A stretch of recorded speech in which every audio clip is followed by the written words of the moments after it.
Umar bin Khattab, sahabat Rasulullah yang semula amat keras menentang Islam dan berbalik menjadi pembela Islam yang gigih itu, akhirnya meninggal dunia.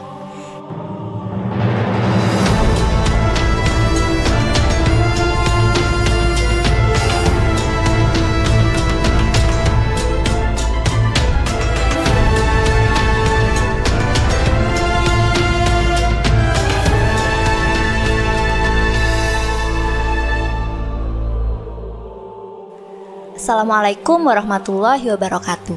Semoga kalian semua senantiasa dirahmati oleh Allah Subhanahu wa Ta'ala. Salah satu keberhasilan dakwah Rasulullah adalah mampu membuat orang-orang yang semula menentangnya berbalik menjadi pendukung setia.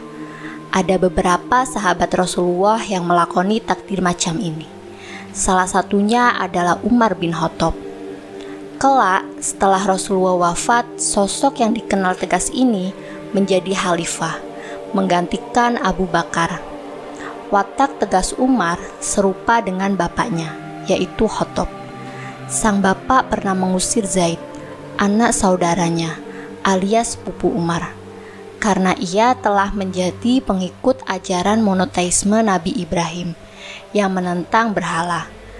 Dalam Muhammad Sang Nabi, sebuah biografi kritis tahun 2003, karya Karen Armstrong mencatat bahwa Zaid dikenal masyarakat karena secara terbuka mengutuk penyembahan berhala dan mencemarkan adat kebiasaan yang telah dilakukan secara turun-temurun. Sikap dan pendiriannya yang demikian ini mengakibatkan rakyat menentangnya, dan di antara musuh-musuhnya yang paling kuat dan tidak berbelas kasih adalah Khattab, yaitu ayah Umar, tulis Armstrong. Sikap Khattab yang kerap menyulitkan Zaid membuatnya terpaksa melarikan diri ke Gua Hiro. Meski sesekali ia tetap berkunjung ke Mekah secara diam-diam. Penentangan terhadap monoteisme yang dilakukan bapaknya dilakukan juga oleh Umar. Saat Rasulullah berdakwah di Mekah, Umar menjadi salah satu penentang yang paling keras. Hal ini membuat Rasulullah berdoa agar salah satu dari dua Umar menjadi pendukungnya. Ya Allah, kuatkanlah Islam dengan salah satu dari Umar, ucap Rasulullah. Dua Umar yang dimaksud adalah Amr bin Hisham alias Abu Jahal, dan satu lagi adalah Umar bin Khattab. Beberapa tahun kemudian, keinginan Rasulullah itu terkabul. Umar memeluk Islam dan menjadi salah satu sahabat Nabi yang paling dekat. Setelah Umar memeluk Islam, ada sebuah kisah terkenal yang menunjukkan bagaimana kerasnya Umar dalam menentang ajaran agama baru itu. Masih dalam buku yang ditulis Karen Armstrong, disebutkan bahwa sekali waktu Umar berniat membunuh Rasulullah. Ia menyusuri jalanan Mekah menuju sebuah rumah di Bukit Sofa sambil membawa pedang. Rumah tersebut adalah tempat Rasulullah berada. Sementara saat Umar pergi hendak membunuh Rasulullah, saudarinya yang bernama Fatimah yang menikah dengan Sa'id, anak Zaid sepupu Umar, mengundangnya Habab bin Al-Arok, seorang pandai besi, untuk membacakan ayat-ayat Al-Quran. Keduanya memang telah menjadi muslim. Dalam perjalanannya menuju Bukit Sofa, Umar didekati seorang muslim dari lainnya. Orang itu berusaha membelokkannya dari tujuan membunuh Nabi.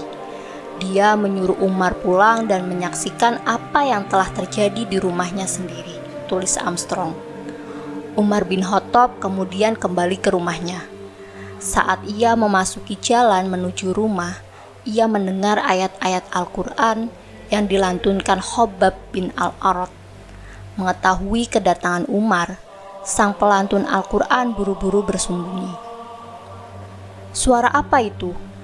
serunya sambil memasuki rumah. Shibli Nu'mani dalam Umar bin Khattab yang Agung 1994 mengisahkan, Fatimah menjawab pertanyaan Umar itu. Fatimah mengatakan suara itu bukan apa-apa dan tidak ada artinya. Jangan mencoba menyembunyikan apapun dariku.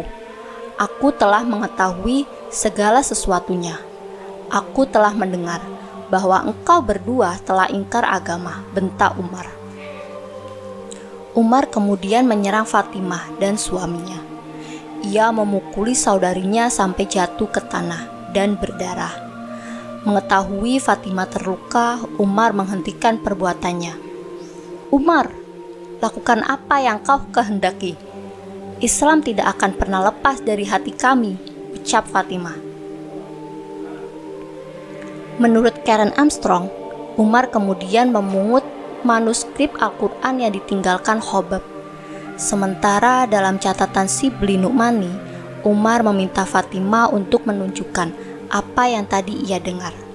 Lalu Fatimah menyodorkan manuskrip Al-Quran yang sebelumnya ia sembunyikan. Umar yang dapat membaca dan menulis dengan fasih itu, lalu memulai membaca ayat-ayat pembuka dalam surat Toha. Betapa indah dan agungnya ucapan ini, gumamnya. Itulah momen ketika Umar tergerak dan mulai tertarik dengan agama yang dipeluk saudarinya. Ia lalu meraih pedangnya dan berlari menuju Bukit Sofa untuk menemui Rasulullah. Sesampainya di tempat yang dituju, Rasulullah segera menarik jubah Umar sambil bertanya, "Apa yang telah membawamu kemari, hai anak Khattab?" Umar menjawab, "Wahai Rasulullah, aku datang kepadamu untuk percaya kepada Allah dan Rasul-Nya, dan pesan yang dibawanya dari Allah. Setelah masuk Islam, tidak seperti kaum muslimin lain yang sembunyi-sembunyi dalam memeluk keyakinan baru mereka. Umar justru terang-terangan mengumumkan keislamannya di depan kaum Quraisy yang menentang dakwah Rasulullah. Ia memang sosok yang disegani, sehingga para penentang dakwah Rasulullah tidak ada yang berani menyentuhnya. Hal ini membuat kaum muslimin yang semula tidak berani melaksanakan sholat di dekat Ka'bah menjadi leluasa beribadah di sana. Ketika Umar memeluk Islam, ia berperang dengan Quraisy sampai ia memenangkan perjuangan itu. Demikian jauh sehingga ia memasuki Ka'bah, di mana ia sholat dan kita bersamanya. Kata Abdullah bin Mas'ud seperti dikutip Muhammad Hussein Haikal dalam Umar bin Khattab 2002. Keberanian Umar juga tergambar saat kaum muslimin hijrah ke Yasrib, atau yang kemudian bernama Madinah. Mereka berangkat diam-diam karena menghindari gangguan kaum Quraisy yang tak menghendaki ajaran Islam. Ali bin Abi Thalib, seperti dikutip Hussein Haikal, menyebutkan bahwa ketika semua kaum muhajirin, yaitu kaum Mekah yang melakukan hijrah, melakukannya secara diam-diam, Umar justru melakukannya dengan terang-terangan, sambil membawa pedang dan menyelempangkan busur panah. Sementara tangannya menggenggam anak panah dan sebatang tongkat komando. Sebelum hijrah, ia pergi ke Ka'bah melakukan tawaf, sementara orang-orang Quraisy berada di beranda Ka'bah. Ia tawaf sebanyak 7 kali, menuju makom Ibrahim dan sholat. Kepada kaum Quraisy yang menentang Islam, yang ia datangi satu persatu, Umar berkata, "Wajah-wajah celaka, Allah menista orang-orang ini. Barang siapa ini diratapi ibunya, ingin anaknya menjadi yatim atau istrinya menjadi janda, temui aku di balik lembah itu." Namun, Hussein Haikal menambahkan bahwa cerita Umar tersebut tidak ada dalam kisah yang diriwayatkan Ibnu Hisham, Ibnu Sa'ad, dan At-Tabari. Menurut mereka, Umar berangkat hijrah secara diam-diam, sama seperti kaum muslimin lainnya. Dia melakukan itu, hijrah secara diam-diam, bukan karena lemah atau takut, yang memang tak pernah dikenalnya selama hidupnya. Tetapi dia laki-laki yang penuh disiplin. Dia mengikuti jemaah dan meminta yang lain juga mengikuti mereka, tulis Hussein Haikal. Dalam perjalanan Umar sebagai seorang muslim bersama Rasulullah, ia turut dalam berbagai peperangan, antara kaum muslimin dengan para penentang mereka. Umar terlibat dalam perang Badar, perang Uhud, perang Khandaq, perang Khubair, dan perang Hunain. Perang Badar yang dimenangkan kaum muslimin sempat melahirkan perbedaan pendapat soal perlakuan terhadap para tawanan.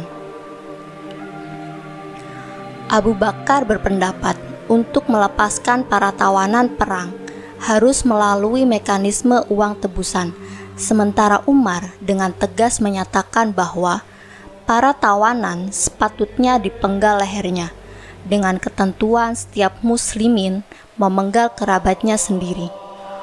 Umar menentang pendapat Abu Bakar dan menyatakan bahwa pertalian keluarga tidak harus berurusan dengan masalah-masalah mengenai kepentingan Islam yang vital, tulis Shibli Nu'mani dalam Umar bin Khattab yang agung. Pada akhirnya, pendapat Abu Bakarlah yang disetujui Rasulullah. Sementara dalam perang Uhud yang berakhir dengan kekalahan kaum muslimin, Umar termasuk dalam 30 orang sahabat yang melindungi Rasulullah yang terluka saat kaum Quraisy memburunya dan di celah bukit Uhud. Umar dan beberapa orang muhajirin serta Ansor menerjang ke depan dan menghalau kembali para penyerbu, imbus Shibli Nu'mani. Pada masa kekhalifahan Abu Bakar, ekspedisi ke berbagai wilayah telah dilakukan, tapi mereka dalam tahap awal, sampai akhirnya khalifah pertama pengganti Rasulullah tersebut meninggal dunia. Umar yang menjadi khalifah kedua meneruskan apa yang telah dilakukan khalifah pendahulunya. Di masa kekhalifahannya, Islam berhasil menaklukkan Irak, Suriah, Yerusalem, Persia, Mesir, dan lain-lain. Pada tahun 23 Hijriah atau 644 Masehi, di Madinah terdapat budak Persia bernama Firoz atau Fairuz, yang nama keluarganya adalah Abu Lu'lu'i atau Abu Lu'lu'ah. Dialah orang yang membunuh Umar. Dalam berbagai kisah yang menceritakan pembunuhan terhadap khalifah kedua tersebut, nama pembunuh yang kerap dipakai adalah Abu Lu'lu'ah. Menurut sebagian sumber, motivasi Abu Lu'lu'ah membunuh Umar adalah dendam atas ditaklukannya Persia oleh pasukan muslim. Namun, terlepas dari benar atau tidaknya motivasi tersebut, berdasarkan catatan Shibli Nu'mani, pembunuhan terhadap Umar dilatari persoalan pajak. Sekali waktu Abu Lu'lu'ah datang menghadapi khalifah. Ia mengeluhkan pajak yang dibebankan tuannya, Maghfirah bin Subah. Ia meminta kepada Umar untuk mendesak tuannya agar menurunkan nilai pajak tersebut. Umar bertanya kepadanya ihwal pekerjaan yang ia lakoni. Abu Lu'lu'ah menjawab bahwa ia bekerja sebagai tukang kayu, tukang cat, dan pandai besi. Menurut Umar, pekerjaan tersebut layak untuk dibebani pajak sebesar yang ia keluhkan. Jumlah pajak itu tidak banyak dibandingkan dengan pekerjaan yang menguntungkan ini, kata Umar. Abu Lu'lu'ah tidak terima dengan jawaban itu.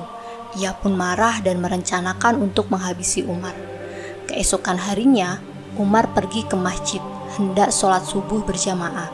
Di sisi lain, Abu Lu'lu'ah yang majusi pergi ke masjid dengan membawa sebilah belati. Saat Umar mulai mengimami sholat subuh, Abu Lu'lu'ah tiba-tiba menerobos dari belakang dan menghujamkan belatinya sebanyak 6 kali ke tubuh Umar, salah satunya mengenai panggul. Sang khalifah terkapar dan berlumuran darah, sementara Abu Lu'lu'ah dalam kondisi terpojok juga melukai jemaah lain dan akhirnya bunuh diri. Umar kemudian dibawa ke rumah sakit. Ia lalu bertanya, "Siapa pembunuhku?" "Firoz," jawab orang-orang. "Segala puji bagi Allah bahwa aku tidak dibunuh oleh seorang muslim," jawab Umar kembali. Mulanya kaum muslimin sedikit terhibur karena mereka mengira Umar akan pulih.